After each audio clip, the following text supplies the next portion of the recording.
પ્રશ્ન 2 પાર્ટ 2 ઇબ્રાહિમ લોદી સાથેના એક યુદ્ધમાં મીરાનો પતિ ભોજરાજ અતિ ગંભીર સ્થિતિને પામ્યો, બુરી રીતે ઘવાયો અને તેને પરિણામે ઈસવીસન 1521માં તેનું અવસાન થયું.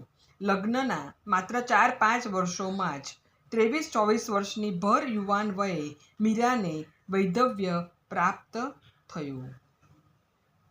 આ અરસામાં બાબર સાથેના યુદ્ધમાં સંઘના પક્ષે રહીને લડતા મીરાના પિતા રત્નસિંહનું અવસાન થયું અને થોડા સમય પછી રાણા સંઘને કોઈ વ્યક્તિએ ઝેર આપવાથી તેમનું પણ મૃત્યુ થયું. આથી ઈસવીસન 1528માં ભોજરાજથી નાનો કુંવર રત્નસિંહ મેવાડની ગાદીએ આવ્યો. તેને મીરાને ત્રાસ આપવાનો આરંભ કર્યો. તેને એક વખત ફૂલની છાબમાં ફૂલને બહાને ઝેરી નાગ મોકલ્યો, પણ મીરાના જીવનનો અંત ન આવ્યો. બીજી વખત રત્નસિંહે પ્રભુના ચરણામૃતને બહાને ઝેરનો પ્યાલો મોકલ્યો, પણ મીરા બચી ગઈ. લોકો આ પ્રસંગોને ચમત્કાર તરીકે ઓળખાવે છે, પણ મીરાનો પ્રાણ લેવા રત્નસિંહે મોકલેલા અનુચરો અને સેવકોના હૃદયમાં મીરા પ્રત્યે લાગણી ઉત્પન્ન થઈ હોવાથી તેથી આમ બન્યું હશે એમ કહી શકાય. કેમ કે મીરાના પ્રભુમય જીવનની અસંખ્ય મનુષ્યોના હૃદય પર કોઈ જાદુઈ અસર કે અપૂર્વ મોહિની હતી. આથી અસંખ્ય મનુષ્યોના હૃદયમાં મીરા પ્રત્યે અપાર પ્રેમ હતો. એ પ્રેમને લીધે જ મીરા આફતમાંથી ઉગરી ગઈ હોવી જોઈએ. આમ રત્નસિંહ મીરાને વધુ ત્રાસ આપે અને મીરાના જીવનનો અંત લાવે તે પૂર્વે જ રત્નસિંહનું હત્યાથી અવસાન થયું. આમ મીરા એવા ત્રાસમાંથી બચી ગઈ. પેરેગ્રાફ. આ પછી રાણા સંગ્રામસિંહનો ત્રીજો કુંવર વિક્રમાદિત્ય મેવાડની ગાદીએ આવ્યો. તેને પણ મીરાને ત્રાસ આપવાનું ચાલુ રાખ્યું. તેને પોતાના સેવકો અને અનુચરોને મીરાનો શિરચ્છેદ કરીને હત્યા કરવાની તાકીદ કરી. એ સેવકો સ્ત્રી હત્યાના પાતકને વહોરવા તૈયાર ન થયા. વિક્રમાદિત્યે મીરાના સતના પારખા કરવા સારું તેને જળ સમાધિ લેવા વિનંતી કરી. મીરાએ સંન્યાસીના વસ્ત્રો પહેરીને તેમ કર્યું, પરંતુ એ હેમખેમ પાર ઉતરી. આમ છતાં એને યેન કેન પ્રકારે મીરાને ત્રાસ આપવાનું ચાલુ રાખ્યું. મીરાના કૃષ્ણ પ્રેમ અને ભક્તિએ રાજમહેલની સ્ત્રીઓએ કદી આદર આપ્યો ન હતો. આથી એક દિવસ કેટલીક સ્ત્રીઓ મધરાતે રાણાને બોલાવવા આવી અને તેમને કહ્યું કે આ તે કાંઈ કુલવધૂના પરિણીત સ્ત્રીના લક્ષણ કહેવાય? માતાજીનો આજ્ઞાભંગ કરી તે કુટુંબની કુળદેવી દુર્ગા માતાને ન નમી તે ન જ નમી. કુળની લાજ કાઢવા બેઠી છે. ક્રોધે ભરાયેલો રાનો તલવાર ખેંચીને મીરાના મંદિરે આવ્યો. બારના બહાર ઊભા રહીને કાન દઈને તેને સાંભળવા માંડ્યું. અંદર મીરા પોતાના પ્રીતમ પ્રભુ ગિરિધરલાલની સમક્ષ હૃદય ઠાલવી રહી હતી. રાણાનો ક્રોધ ન શમ્યો. લાત મારી તેને બારણું ઉઘાડી નાખ્યું. તેને મીરાને પૂછ્યું, તું કોની સાથે વાત કરતી હતી? તેને સિંહાસન પર બેઠેલા પોતાના પ્રિયતમને બતાવ્યો અને પોતાના પ્રિયતમને કહ્યું, વહાલા, ઊભા રહો, જતા ન રહેતા. કેમ આજે આટલા બધા વહેલા ચાલ્યા જાઓ છો? એટલું બોલતા જ મીરા મૂર્છિત થઈ ગઈ. રાણાને માટે આ એકદમ નવીન અનુભવ હતો. રાનો ત્યાંથી ચાલ્યો ગયો. રાણાને લાગ્યું કે મીરા પાગલ થઈ ગઈ છે. મીરાએ તેની જરા પણ દરકાર કરી નહીં. તેને તો સાધુઓની સંગતમાં પ્રભુ જીવન અવૃત ગાયા કર્યું. ફકરો. મેરે તો ગિરિધર ગોપાલ દૂસરો ન કોઈ. આમ મીરાના સંસારી પતિ રાણાને લાગ્યું કે મીરાનો નિશ્ચય અફર છે, એટલે તેને વિરોધ કરવો છોડી દીધો અને ભોજરાજે મીરાને જુદું મંદિર બંધાવી આપ્યું. આ એના જીવન સાથે સંકળાયેલી ઘટના છે.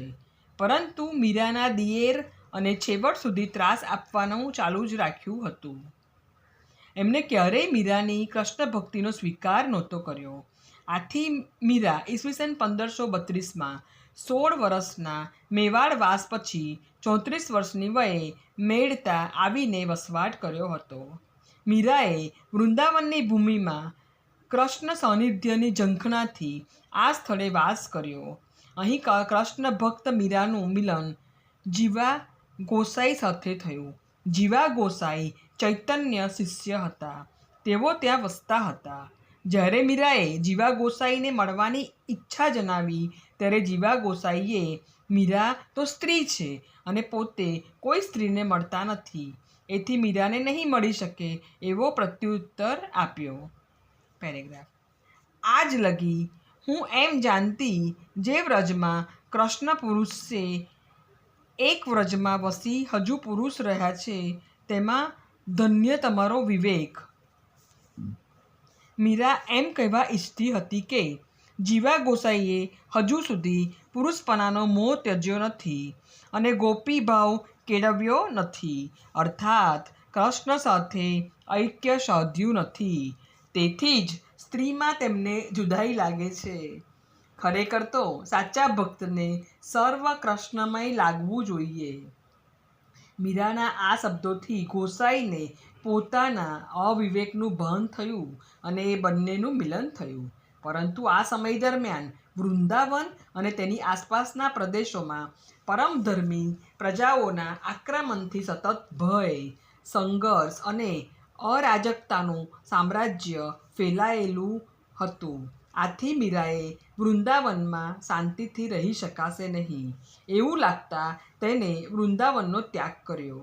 જોકે વૃંદાવનના ત્યાગ પછી મીરા દ્વારિકા આવીને વસી હતી. ફકરો. ઈસવીસન 1536માં દ્વારિકા આવીને વસી હતી.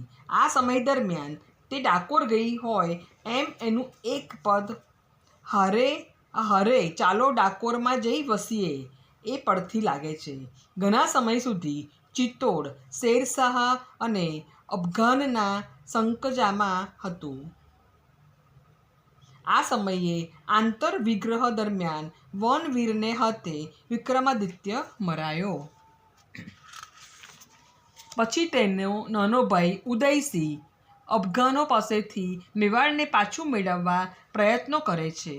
આ વખતે સમગ્ર મેવાડની પ્રજા ઈચ્છતી હતી કે મેવાડમાં મીરાની પુનઃ પ્રતિષ્ઠા થાય. પ્રજાને તે પ્રેરણા આપે તો જ ઉદયસિંહને સફળતા મળે. આવી ઉદયસિંહની આજ્ઞાથી અને પ્રતિનિધિરૂપ કેટલાક બ્રાહ્મણો મીરાને મેવાડ પાછા પધારવાની પ્રાર્થના કરવા દ્વારિકા આવે છે. જોકે મીરાએ એમની પ્રાર્થનાનો અસ્વીકાર કર્યો એટલે એમને મીરાની સામે ઉપવાસનો આરંભ કર્યો. આ ધર્મ સંકટમાં મીરાએ કૃષ્ણ અનુમતિ આપે તો એમની પ્રાર્થનાનો સ્વીકાર કરે અને મંદિરના ગર્ભગૃહમાં એકાંતમાં સંન્યાસિનીના વસ્ત્રો પહેરીને દ્વારિકા ત્યાગ કર્યો.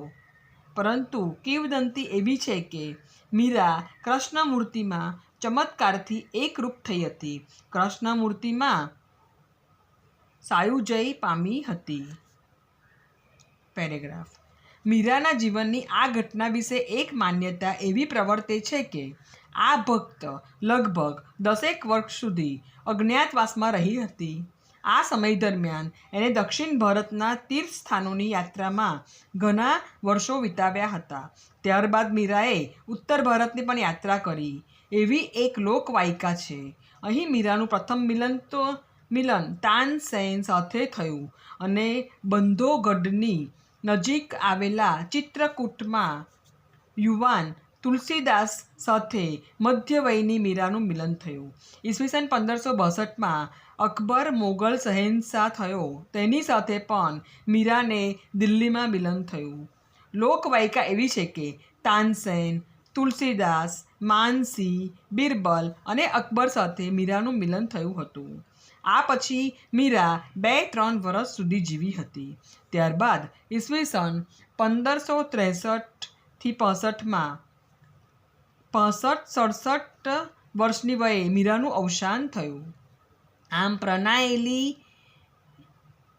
મીરા ભગવાન કૃષ્ણની મૂર્તિમાં સમાઈ. મીરાની આત્મજ્યોત પરમાત્મામાં ભળી ગઈ.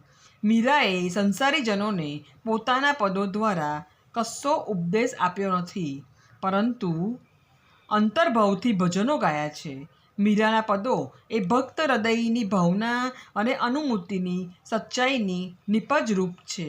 એમાં ક્યાંય કૃત્રિમતા કે અસ્વાભાવિકતા જણાતી નથી. આ રીતે મીરાએ મધુર ભાવથી કૃષ્ણ ભક્તિ કરી છે.